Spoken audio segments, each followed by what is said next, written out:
Welcome back, WNST, Towson, Baltimore, and Baltimore Positive. It says so right here on my shirt and on the screen. And, of course, another Baltimore Positive episode here. It's been a long time coming for this one. The great meeting of the media minds together with Don Moeller, former Baltimore County executive. Want to give a shout-out to our sponsors before we get going because there's no question that we would have loved to have had Marc Steiner out at State Fair with the chicken and waffles and the shrimp and grits and Don Moeller doing the big press of coffee and them coming back and saying, do you want more? And him saying, no, I shouldn't, but sure, give me more. Or down at Fadley's with a crab cake, of course, with Damien. I stopped by and had a crab cake. I've got some mac and cheese in my fridge right now that I'm going to heat up a little later on as well. Moeller and Gary Realty still selling and buying homes and doing things and closing deals and wearing masks and getting you to closing and doing a lot of things virtually. You want to find them out at Moeller and Gary. I'm going to get Jeff on the program after the election as well. And last but not least, Taharka, a local. I've got the Honey Graham here. I think I might just start drinking, right out of these Taharka things here. But they're made in Baltimore. It's the best ice cream that I've had. Awaken more than just your taste buds. And we're going to have a whole bunch of the crew from Taharka around here at WNST and Baltimore Positive. Don, this guy's an old friend of yours, and I'm not going to date myself here too much. And I've already insulted a couple of ladies this week, calling myself an old timer and them an old timer. But Marc Steiner's an old timer, and I go back to the days of at the newspaper in the late '80s and early '90s, and man, I love me an iconoclast. I love me a rabble-rouser, and I am just delighted to bring this together, but I have never met or spoken to Marc Steiner that I'm aware of, so this is going to be fun. I'm going to start there because Marc is a good buddy. We go way back. He's interviewed me. He's interviewed my bosses. He was always tough. He was always fair. Marc, I remember the day Kevin Kamenetz absolutely insisted on leaving the office and coming over and surprising you on your last day. That's right. At Morgan, and that's a great memory that I will always have. Nestor Kevin popped right into the studio unannounced and just wanted to wish Marc well on his next journey. Let me start with this, fellas. How do two media icons like yourself, two legends in Baltimore radio, how can we be sitting here in 2020 and you two have never met? That doesn't even compute to me. It is crazy, but it's true. I mean, we know each other's work, but I guess you're right, Nestor. We never have really met, have we? No. Well, this is in modern technology, and Don, we talk so much about stats and numbers and mapping and police and all this stuff. I'll give you a little mapping here. Marc Steiner and I have 229 mutual Facebook friends. Okay. Now, LinkedIn. Hold on a second here. Let me see Marc Steiner on LinkedIn. We are not linked together, but we have 91. We will be in a minute. Center for Emerging Media. Here we go. Host and executive producer, Marc Steiner Show. 91 mutual LinkedIn friends. So we got that going for us, Marc. How about that? That's good. Well, we should run into this when COVID is done. Then the beer's on me. Well, and the crab cake's on me. We will remedy this.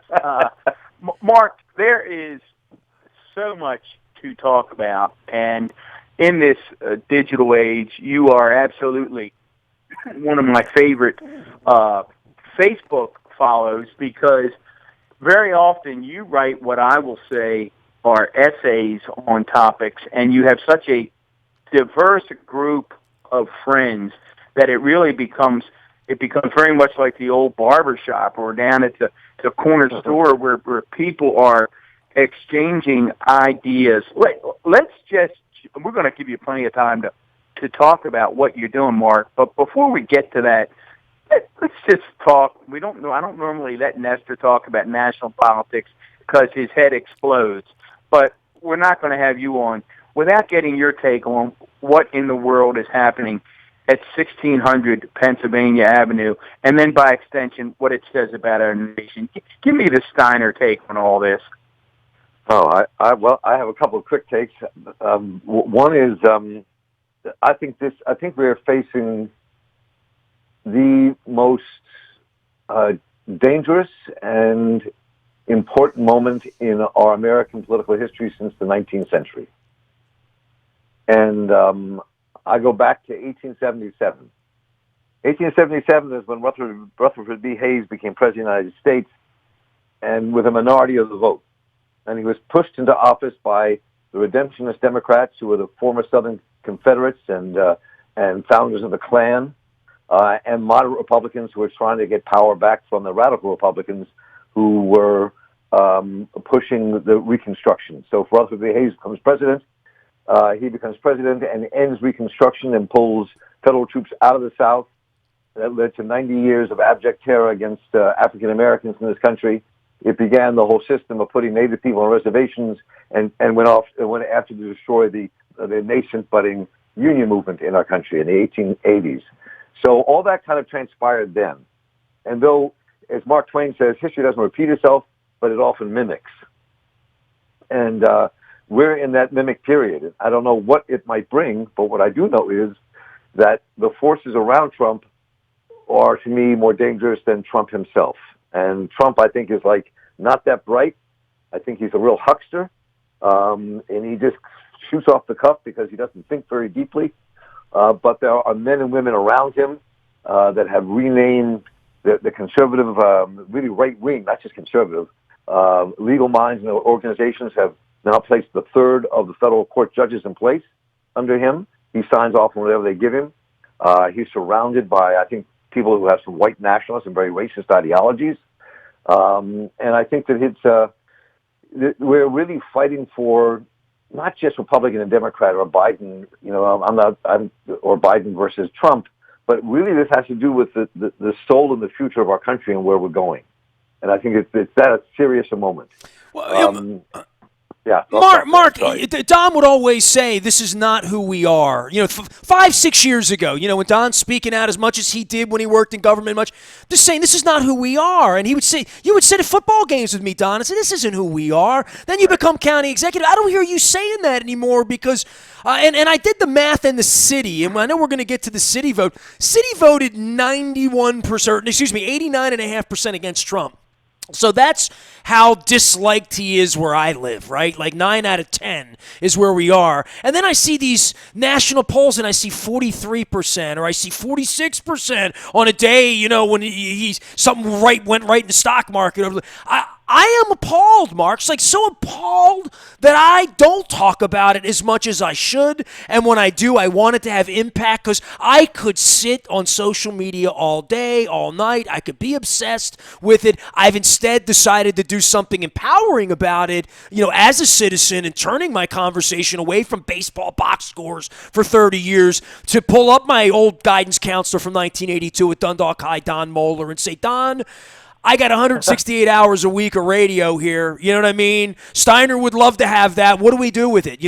What can we do positively to be an antidote to this nonsense? And the depth of this for me is the Orwellian thought that I would never know people who have been brainwashed, whatever you would call it, to watching this clown act at 6 o'clock every night and saying, yeah, that's my guy. Like I just never thought that would happen. And Don, you would always say in a parental way to me, this isn't who we are. This isn't who we are. And Mark, I've traveled the world. I mean, I've had a very fortunate go in life. I always say that to Brian Billick, our partner here, on behalf of Living Classrooms Foundation. I say, I've been around the world. I travel places and go places with an American passport, and I see how we're perceived by others, and how that's changed dramatically, and how our city has changed, and how our country has changed, and pockets of our country have changed. But philosophically,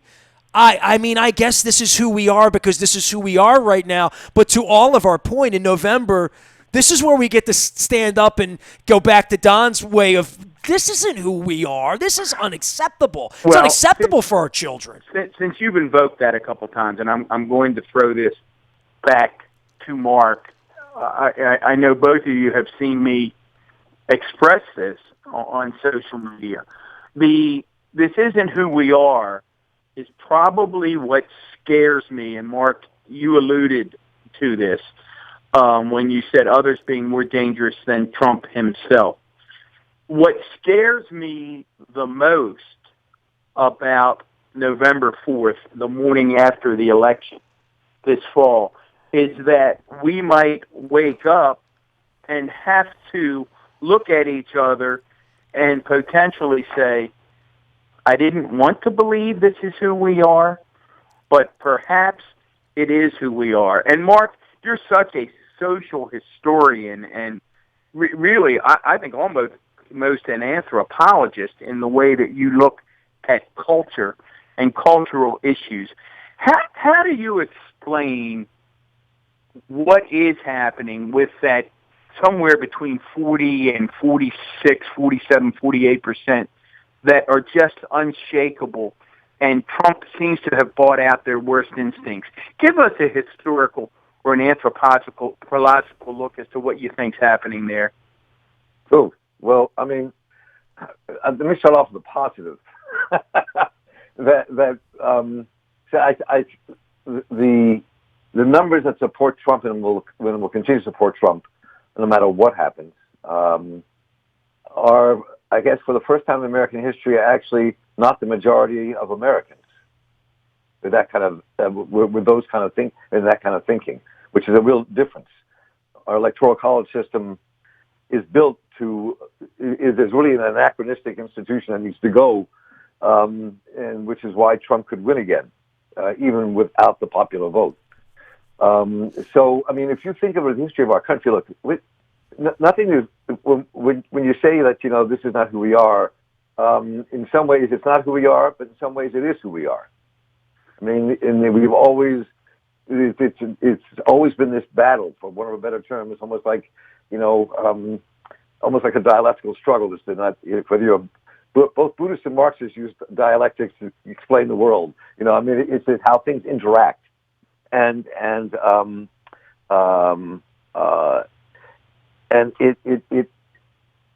I'm sorry, some call was coming in, it distracted me. So let me get back to what I was saying. I apologize. So I think that America has always had this huge reactionary element. Always. I mean, think about it. I mean, we were a country that enslaved African Americans for hundreds of years, and it is so that reactionary racist part of our country is very real. But so is the other. And the dynamic we're seeing now is that this is a battle over who we are and what we want to become. From the 1930s until the 1970s, a huge uproar happened in this country, and we changed things. Social Security happened. We began Medicare and Medicaid. We ended legal segregation. We passed equal rights bills. I mean, there were black folks were elected to Congress in huge numbers, as well as various Latinos and women, and things began to change. And from the 1971 memo that Powell, when it became Justice Powell, wrote to these corporate leaders on the right, saying we have to take America back. There's been this surge over those last almost 50 years where there's been a battle to regain the country taken back from people who have actually changed it, as I would argue, have moved it forward.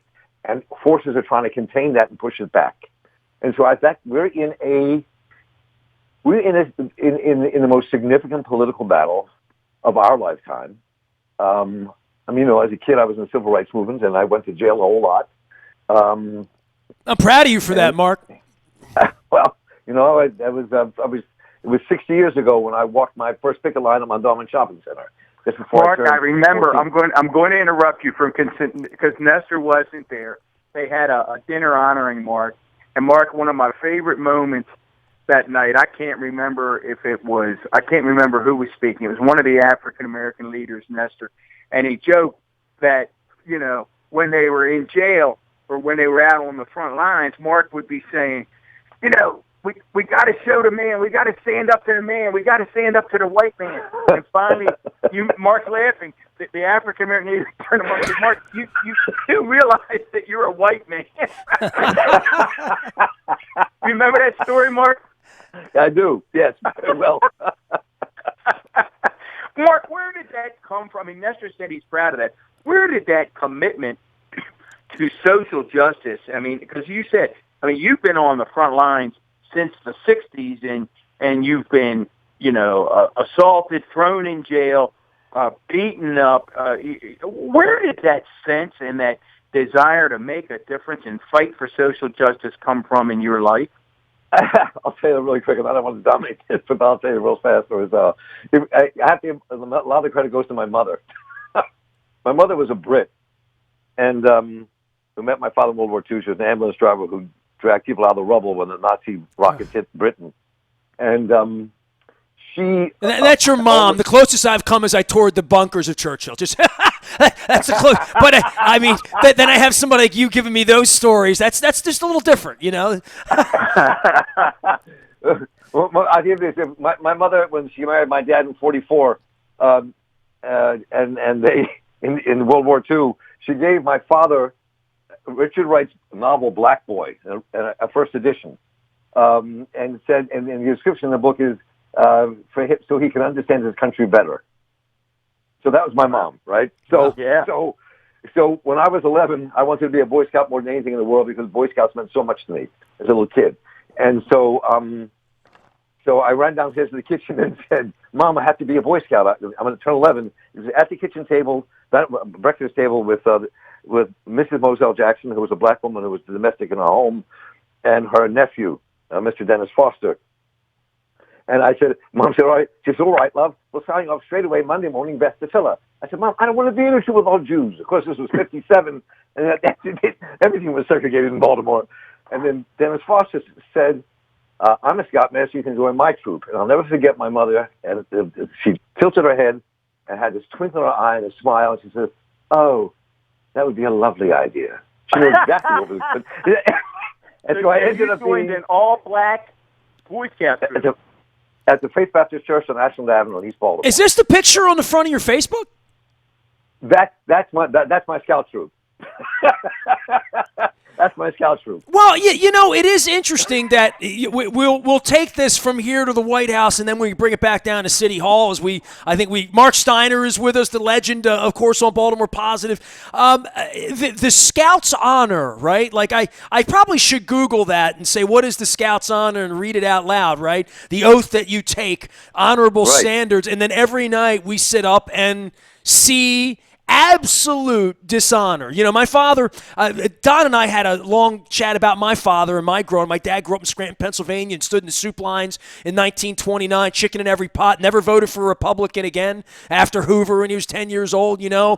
And I kid Ted Venetoulis about standing around. But my dad was a square Eisenhower, you know, FDR, Kennedy, that era. I was raised that way because he was born in 1919, much older. But there's honor, right? Scouts honor is, you mean what you say, and there's integrity behind that.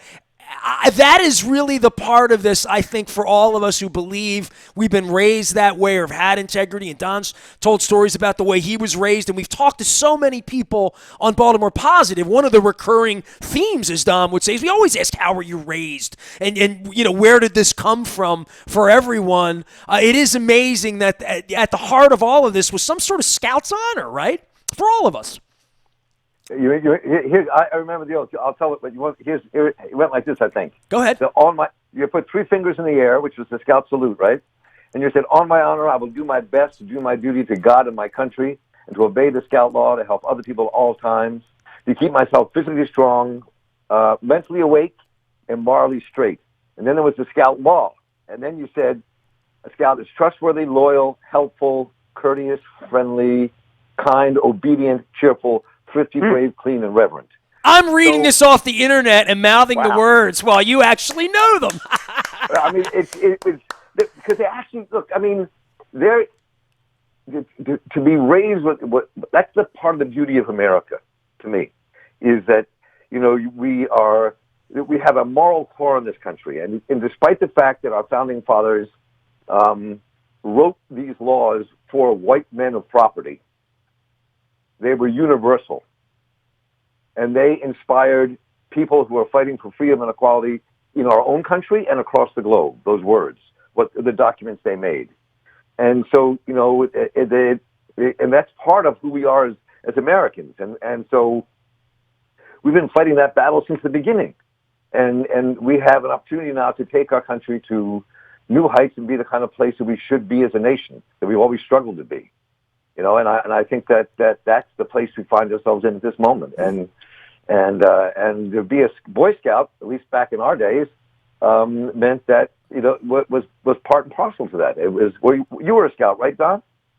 No, I was a Cub Scout. Never made it to the Boy Scouts. I was a Cub Scout, and I was a Weeblo. I never made it to the Boy Scouts. I was I only a Boy can't tell Scout, you yeah. why. I can't even tell you why. You know, it was. I assume that I just. I think I discovered girls. I think that's what happened. And I think I ended up being Baseball. hung up on playing sports. But Yep. Mark, sticking with that whole idea of the values, I've had some suggest to me in the last week that the media does us a disservice when they focus on these armed white protesters with AK-47s descending on the steps of Michigan and other places in the United States. And here's the disservice they say, and I'm curious what your take is on this. They say those folks are such a minority that they really are the extreme. They don't represent mainstream America or even those who are slightly right of center for what it's worth.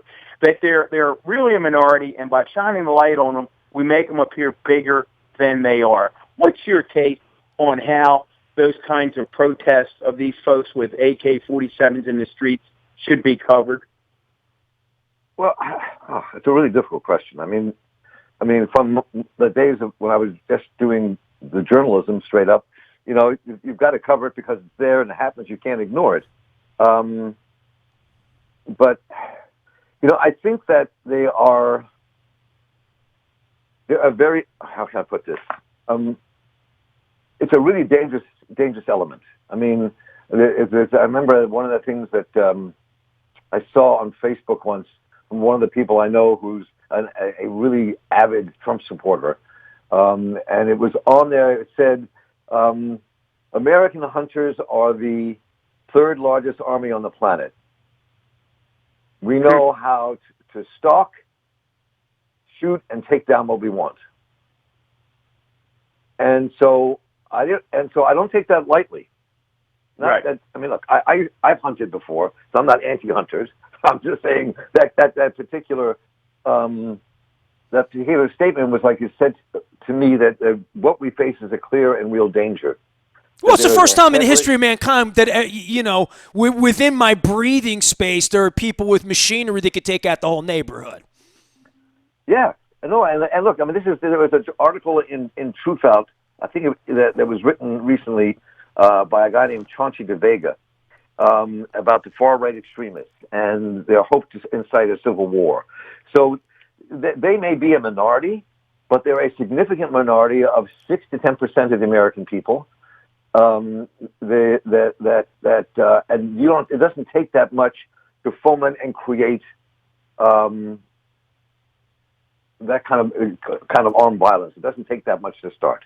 Well, and how Mark, it expands from there. It's interesting that you referenced the desire to foment a civil war. I had a back and forth with a couple of friends last week who were frustrated that the state police didn't swarm in and forcibly remove all those folks from Michigan. And one of my takes on the situation was that I'm not sure that some of those folks aren't willing to become martyrs for that cause and actually were looking to provoke an armed confrontation where there was this shootout on the State House of Michigan. So as you said earlier, this is an extremely, extremely complex issue. When you use that, Mark, and this whole strange national climate that we are in,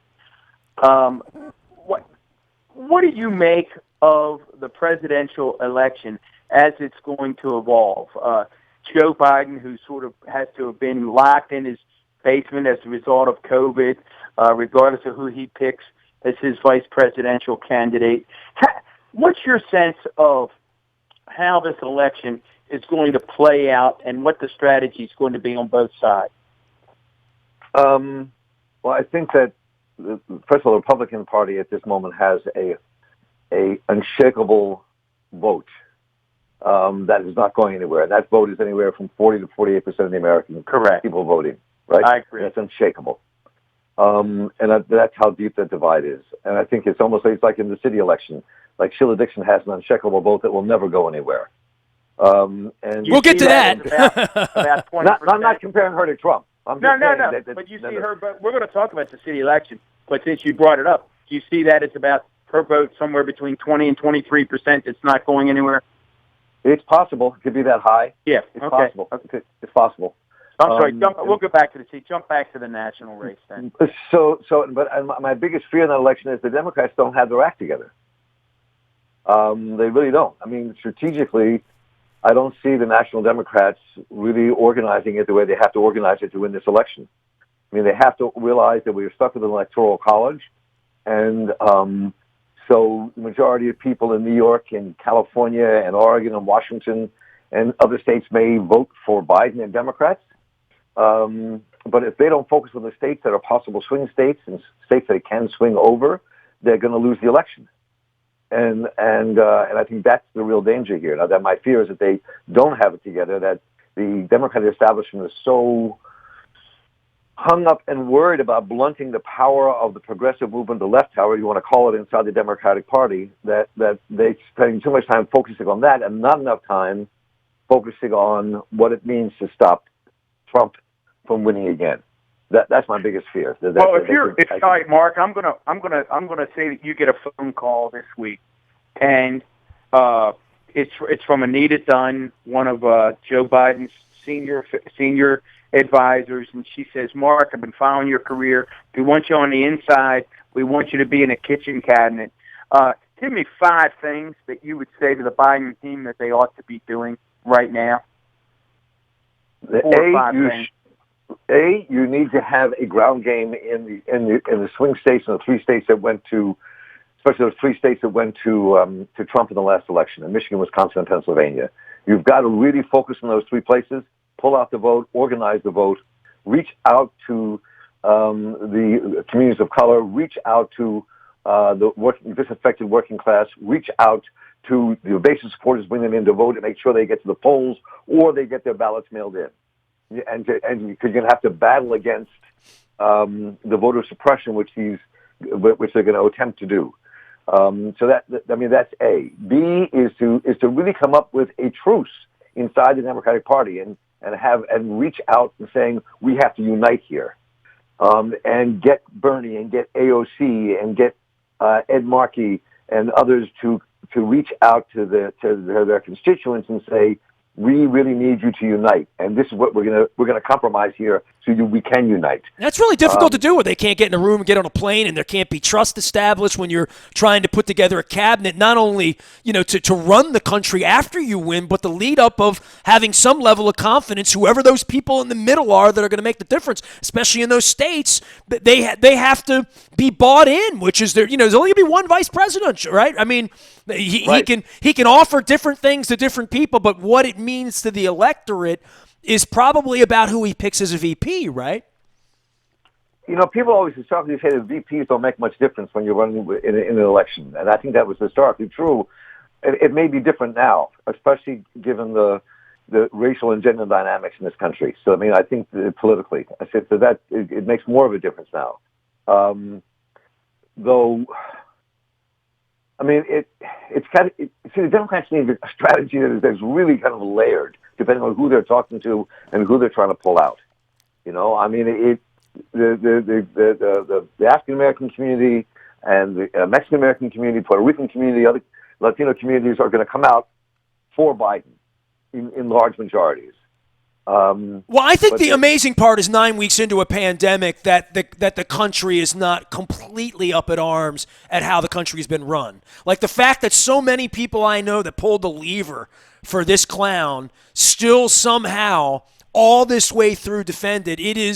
It's shocking to me. It really, really is. Especially now that the stock market's gone too, right? And the unemployment's incredible. It really is incredible that that you would have to do any more as a Democratic Party than say that. You literally just point at it and say that or this.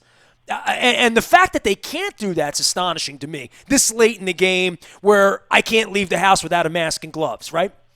Well, yeah, you see what that's the third thing Democrats should be doing. I mean, if I was running the DNC, I'd be getting the most brilliant minds around the country to put together a on-air digital TV, Facebook campaigns attacking Trump and attacking how bad they're handling this, and we're reminding people of what could and should be done instead of what they're doing. I mean, I don't understand why they're not doing that. Why aren't they pouring millions of dollars into this campaign that goes out to the media that people actually use? And I mean, that's what I'm saying. The Democrats are just not. They're not playing. They're not playing their A game here. They should be. I don't quite. Well, nor is the understand media, what's going Mark. on. To be really honest, right? I mean, this guy gets up every day and talks about injecting bleach. He looks like a drug addict. He acts like a drug addict. He calls the media the enemy of the state. He says voting is a privilege and not a right. It just goes on and on and on. The manipulation of minds is really, I think, at the heart of all of this, right? Yes, absolutely. No, it is. I mean, and it's. Well, the more I have this conversation, I'm getting really frustrated here. No. We are Baltimore positive. We'll get to the election. It's why I was only half joking when I said that we don't allow Nestor to talk about this as a regular part of Baltimore Positive, because number one, we do find it depressing, and it does make Nestor's head explode. It is, and God forbid, we really shouldn't use Hitlerian or Nazi references. I've always resisted that in public life. I don't think it serves us well, but it is difficult not to make connections to Goebbels and the big lie when you do see how easily Trump is able to manipulate a portion of the American public with phrases like, well, some people said so, or I heard this. And then before you know it, it becomes a fact. How he can, on one day, Mark, say something that, and the best example, I went back and forth yesterday with someone on social media. I mean, I happened, like a million of Americans, to have been watching the day he suggested to the doctors that we need to see if it's possible to in some way be able to ingest bleach inside a body to attack the virus. Now, because he later came out and said he didn't say that, his followers to this day want to continue to maintain that that is an exaggeration, that's a bit of fake news, and he didn't say that. So, or that the virus was a Democratic hoax, right? Right. They've run away from that one, that So never existed. Right. So what I say Except to that it Mark, did. and Mark, I hear your frustration, but in response to this, I think it is very difficult to put together a playbook in a race where your opponent just doesn't tell the truth and where your opponent has some strange hold over his followers that makes them believe whatever he says from the day. It's a very different landscape than what most elected officials have been used to doing. What's the word for that? It's cult, right? Cult. What'd you say? It's what? Nestor? Cult. Cults. Yes. I mean, this is a system of religious veneration and devotion directed toward a particular figure or object. There you go. But I mean, because it's how can I put this? I mean, Trump, in some ways, might say embodies that to people, but what it really is that people know that in power they can use Trump to get what they want, and they're getting everything they want, and I think Trump is the vehicle. He's a huckster. He's a showman, and I think there's a lot of people who just really enjoy a president who goes "F you" to America and to all the standards we hold. That's part of it. That would make you not an American, in my opinion. But and I think you're right, Mark. I've written about this several times in my blog, in the sense that I think that folks have been willing to make the quote unquote deal with the proverbial devil because he has been able to accomplish things that they believe. For example, I have, and I made a rule years ago. I never discuss the abortion issue with people. I've never seen anyone change their mind. They're usually deeply held positions on whichever side of that issue you are. But I do believe this, that for whatever percentage of Americans that is their number one issue, and you could say it's somewhere between 20 and 35%, that would be their number one issue. For those folks, they're never budging on Trump at all, regardless of what he does, because on that issue they perceive him as their champion. And I think there are a number of these issues. He certainly has tried to do that with the Second Amendment.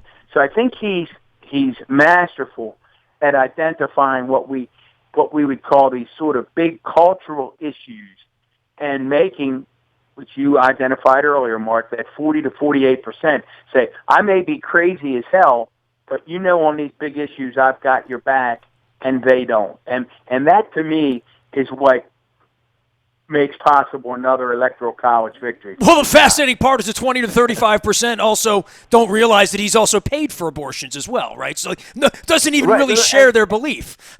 And 20 years ago, he said, I am completely pro-choice. Right. Right. No, it doesn't matter because, as you said earlier, Mark, the carny nature in him allows him to figure out what moves the masses and goes forward. Again, we're